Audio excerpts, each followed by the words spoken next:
आपको ये balance sheet दी है, नीचे कुछ जानकारी दी हुई है। आपको पता है ये जानकारी क्या कहलाती है? बिफोर डिसोल्यूशन, और ये जानकारी है on the date of dissolution. ठीक है ना। सबसे पहला स्टेप हमारा क्या होता है, याद करो। इसमें से कौन सी एसेट को वहां भेजना? Saleable asset. मार्क करते हैं, उठाओ। डेटर्स ये वाली वैल्यू, स्टॉक, इन्वेस्टमेंट, कुछ और है तो बता दो। यही है हमारी जो एसेट बिकने लायक हैं, तो इन्हें मैंने वहां भेजा। आगे बात करते हैं। अगला स्टेप होता था आउटसाइड लायबिलिटीज, और यहां से अगर प्रोविजन है तो वो भी जाएगा। इधर आ जाओ। क्या क्या है? क्रेडिटर्स, कुछ और है एक्सटर्नल? एक्सटर्नल सिर्फ एक ये है और एक ये, दो चीजें हैं बस। तो बेटा दोनों को ट्रांसफर कर देना है। बैलेंस शीट के अंदर क्या क्या बच गया है? सुनो, कैश बच गया, यहां से बी का लोन बच गया, और जनरल रिजर्व, ए की कैपिटल, बी की कैपिटल, और तो ये आइटम बच गए। कहाँ कहाँ ले जाएंगे? सुनो, कैपिटल कहाँ चली जाएगी? अपने घर। ए का लोन कहाँ जाएगा? सोचो भाई, यहां पर लिखेंगे by balance brought down, opening balance. अच्छा, कैश अपने घर पर आ गया। ठीक है ना, इनके लेजर टूटते नहीं है। इधर आ जाओ। और क्या बचा? General reserve. जनरल रिजर्व यहां डिस्ट्रीब्यूट हो जाएगा दोनों के अंदर। बी का लोन ये यहां पर लिखा जाएगा टू बैलेंस ब्रॉट डाउन। कोई दिक्कत परेशानी है तो बताओ। हम बहुत धीरे धीरे चलेंगे, शुरू की 2-3 क्लास, फिर स्पीड बढ़ा लेंगे, क्योंकि कंसेप्ट दिमाग में सेट हो चुका होगा। क्योंकि इसका जो बैलेंस है ये डेबिट बैलेंस है, और इसका जो बैलेंस है ये क्रेडिट बैलेंस है। ये लिया हुआ लोन है, ये दिया हुआ लोन है। अपोजिट ही तो लिखेंगे भाई। इसका बैलेंस डेबिट में लिखा जाएगा, उसका बैलेंस क्रेडिट में लिखा जाएगा। बताओ बेटा, कोई परेशानी यहां तक है तो बोलो, कुछ भी। अब हमारा अगला स्टेप क्या होता था, याद करो। सबसे पहले उन एसेट्स को बेचेंगे जो कैश में बिकी, और जर्नल एंट्री क्या रहेगी? बैंक अकाउंट डेबिट टू, तो बैंक में लिखेंगे टू रियलाइजेशन, और रियलाइजेशन में लिखेंगे बाय बैंक। अब देखते हैं कौन कौन सी 4 एसेट हैं। आ जाओ जरा चेक करो कौन सी एसेट कैश में बिकी है। प्लांट एंड मशीनरी ए ने ली, हम इसकी बात नहीं कर रहे, हम कैश वाली बात कर रहे हैं। नीचे चलो। इन्वेस्टमेंट बी ने ली, छोड़ दो, आगे चलो। क्रेडिटर की बात कर रहा है। डेटर्स कह रहा है डेटर्स से हमें 20% कम मिला। 20 पर मिला तो है, देख लो जरा, इनसे 20% कम ले लो, यानी कि 36,000 इसमें से माइनस करना पड़ेगा। तो कितना आ गया? 1,44,000। तो यहां आपको लिखना पड़ेगा डेटर्स 1,40,000। कोई और चीज है?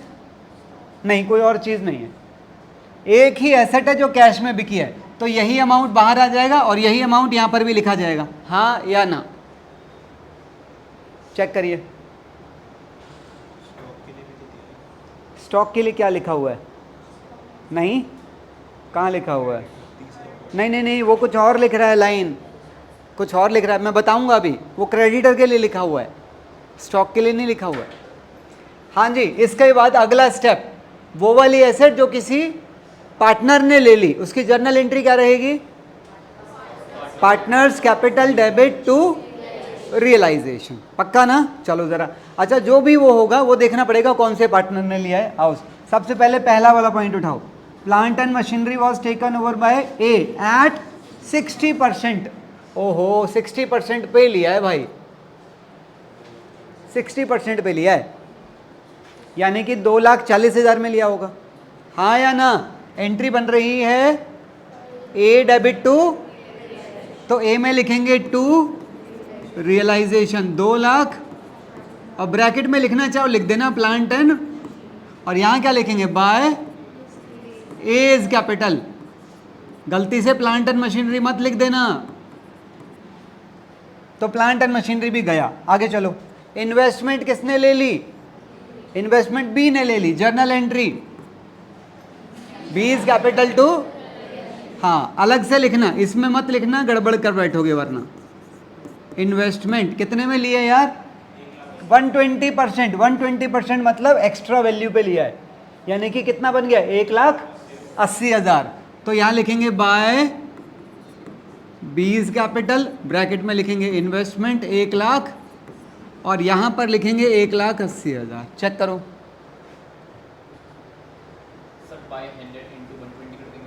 बाय 100 इंटू 120, हाँ एक ही बात है, एक ही बात है। Please check. कोई परेशानी? अच्छा, अभी हमारे पास स्टॉक बच गया, स्टॉक बच रहा है। अब वो क्या कह रहा है स्टॉक के लिए, पढ़ना जरा ये वाला पॉइंट। कह रहा है सन्ड्री क्रेडिटर्स। अच्छा, क्रेडिटर कितने के हैं अपने? क्रेडिटर्स अपने 2,70,000 के हैं। ओ सॉरी 2,10,000 के हैं। वो क्या कह रहा है? कह रहा है sundry creditors was paid of by giving them stock at 75%। Stock की वैल्यू हमारी नजर में कितनी है? हमारी नजर में स्टॉक की वैल्यू है 2 लाख। क्रेडिटर आया, हाँ भाई कितने पैसे? कह रहा है 2,10,000। मैंने कहा ले स्टॉक ले ले। कितने का है मेरी नजर में? वो कह रहा है मैं 2 लाख का नहीं लूंगा। कह रहा तुम्हारी नजर में 2 लाख का है। कह रहा मेरी नजर में इसकी कीमत 2 लाख नहीं है। 75% वैल्यू उसकी उसने लगाई है। कितनी वैल्यू लगाई? यानी कि 1.5 लाख लगाई। अगर भाई मैंने तो उसके 2,10 देने हैं और वो स्टॉक को सिर्फ 1.5 लाख में ले रहा है, तो 60,000 रुपये मतलब वो मुझसे और लेगा। साफ लिखा भी हुआ है बैलेंस इन कैश। तो क्या करने का है, आप यहां से स्टॉक को छोड़ दो और यहां से क्रेडिटर के 2 टुकड़े कर लिए। एक टुकड़ा कितने रुपए का हो गया? 60,000 वाला। तो ये वाला जो टुकड़ा है आपने इसका कुछ ट्रीटमेंट नहीं करना। ये दोनों एक दूसरे से कैंसिल हो गए, इन दोनों का कोई ट्रीटमेंट नहीं करेंगे। मतलब अब हम स्टॉक को बेच नहीं पाएंगे और उस वाले क्रेडिटर को हमने पैसे नहीं देने। वो दोनों एक दूसरे से सेटल हो चुके हैं। अब खाली 60,000 रुपये की पेमेंट अपने को करनी है। Journal entry realisation debit to cash. तो रियलाइजेशन में लिखेंगे टू बैंक और बैंक में लिखेंगे बाय, ब्रैकेट में लिख देना क्रेडिटर्स 60,000 रुपये। बताओ कोई परेशानी है यहां तक? अच्छा, कोई और है लाइबिलिटीज में पेमेंट के लिए? भाई इसकी तो पेमेंट होती ही नहीं है, ये तो कोई पेमेंट लायक लाइबिलिटी है ही नहीं। चेक कीजिए, बताओ जल्दी। आइए जरा, हमारा एक पॉइंट इसमें ये वाला रह गया, पॉइंट नंबर 5 क्या कह रहा है पहले देख लो। मैं इसमें आपकी हेल्प चाहता हूं। As loan was paid off with interest for 6 month. कह रहा है ए के लोन के पैसे तो हमने देने हैं, कह रहा है पर साथ में हमने उसको 6 महीने का ब्याज भी देना है। और परसेंटेज कितनी थी इंटरेस्ट की? क्या करूं? इसका मतलब साफ है हमने उसे 6 महीने से इंटरेस्ट दिया नहीं होगा, तो आज वो इंटरेस्ट भी हमने उसको देना है। वैसे कितने पैसे थे उसके? 50,000 नहीं देने हैं, ज्यादा देने हैं भाई। एंट्री लगाओ, दिमाग लगाओ। जस्ट रिमेंबर, कोई भी नया लेजर नहीं बनता है आज के दिन, क्योंकि अपने को तो पुराने लेजर ही बंद करने होते हैं। दिमाग लगाओ, हमारी फर्म के लिए ये इंटरेस्ट आज एक नुकसान बनेगा, एक खर्चा बनेगा।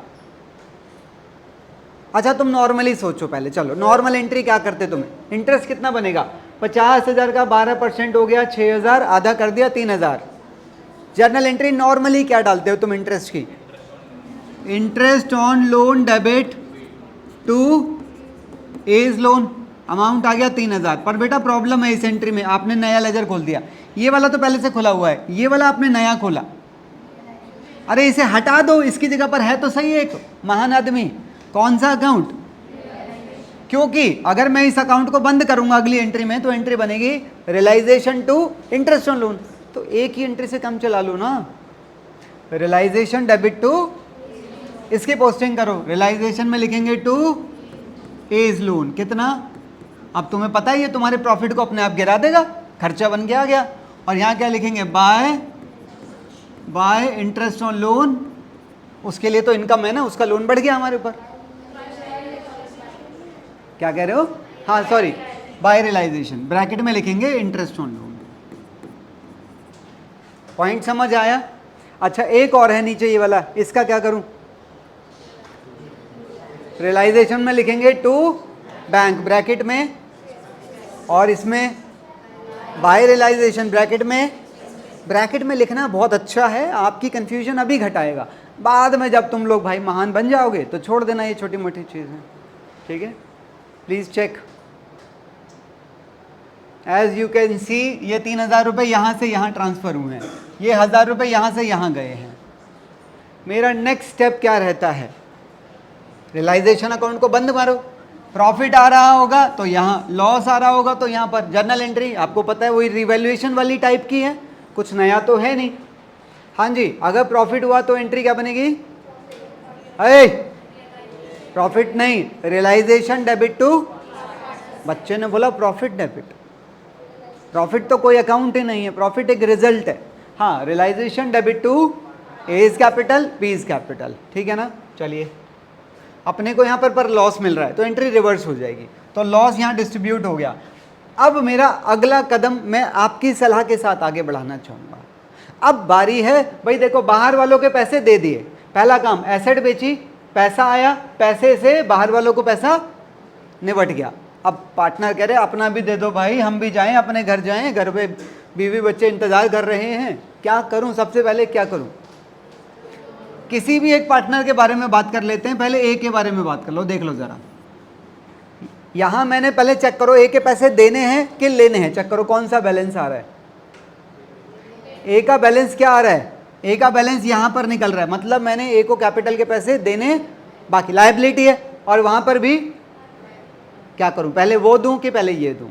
पहले लोन देंगे आप, क्योंकि बैलेंस दोनों का क्रेडिट है, ठीक है। चलिए ज़रा पेमेंट करते हैं। इसमें क्या लिखेंगे? टू बैंक, और बैंक में क्या लिखेंगे? बाय एज लोन, जो भी अमाउंट है, कितने? 53। अब बात करते हैं बी की। अच्छा, और इसकी भी पेमेंट करनी है, इसमें क्या लिखेंगे? टू, यहाँ पर एक ही अमाउंट आ जाएगा जो अमाउंट आ रहा है बैलेंस वाला। ए सेटल हो गया। बी की बात करो। अब बी का बैलेंस अगर आप देख रहे हैं तो बी का बैलेंस भी यहीं पर आ रहा है, मतलब बी को पैसे मैंने कैपिटल के तो देने हैं, पर लोन के पैसे उससे क्या करूं? सेटल करो पहले। 20,000 पहले हम सेटल कर लेते हैं। चलो इसे हटाओ, करो सेटल करो। क्या करूं? इसमें लिखो आप बाय 20 कैपिटल 20,000, और इसे यहाँ पर ले आओ टू, ये ऊपर होगा काम, मतलब ये पेमेंट वाला काम लास्ट में करना होगा आपको। क्या लिखेंगे यहाँ पर? टू 20 लोन, कितना? 20,000। फिर यहाँ जो बैलेंस बचेगा वो बैलेंस आप बी को पेमेंट कर देंगे। नहीं समझ आई मेरी बात? क्लियर है?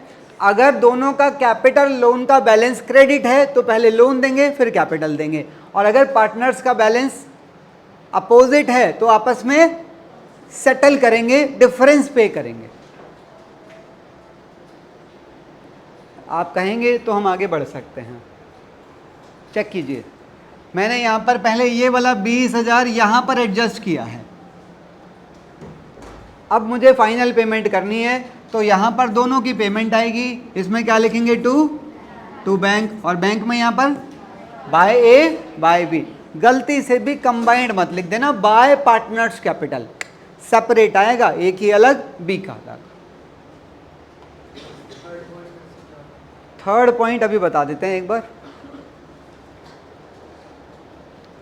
ठीक से मिला लो, हर कलर एक दूसरे से लिंक हुआ पड़ा है।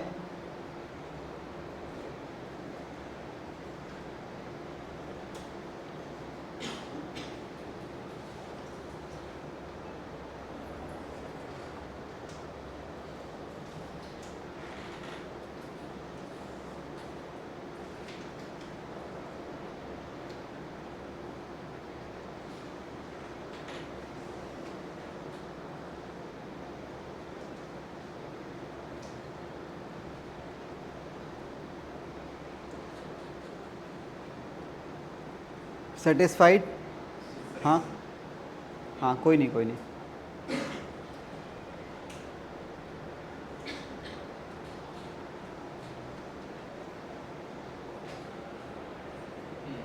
एक बार मैं थर्ड पॉइंट रिपीट कर दूं, क्रेडिटर वाला।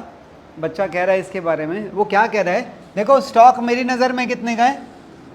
पर मेरे जो क्रेडिटर है ना वो क्या कह रहा है, कह रहा है मैं आपका स्टॉक ले लूँगा पर 2 लाख में नहीं लूँगा, 1.5 लाख रुपए तक मानूंगा मैं तो बस।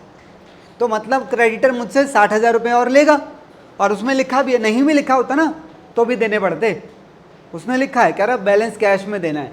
तो देखो 60,000 रुपये की पेमेंट मैंने की है, इन्हीं को की है 60,000, मतलब स्टॉक और 1.5 लाख के क्रेडिटर की आपने कोई जर्नल एंट्री नहीं करनी। एसेट के साथ एक लायबिलिटी खत्म हो गई है अपने आप।